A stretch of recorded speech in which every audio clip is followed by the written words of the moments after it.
আসসালামু আলাইকুম এভরিওয়ান। আশা করি আল্লাহর রহমতে আপনারা সবাই ভালো আছেন।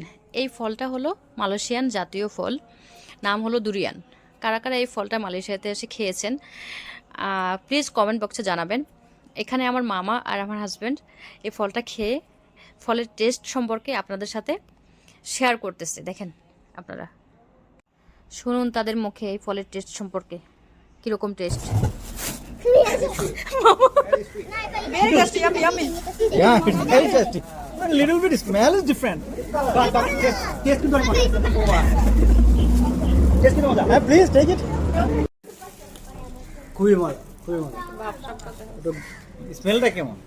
স্মেলটা একটু বাজে, কিন্তু মুখের ভিতরে দিলে মনে হচ্ছে মাখন। অবশ্যই মাখনের মতো এটা একদম আমি বলি। রয়ে যাবে। হ্যাঁ, মালয়েশিয়ান দুরিয়ান প্রথম খাইলাম এবং এটা রিঅ্যাকশনটা বলে। অসাধারণ অসাধারণ।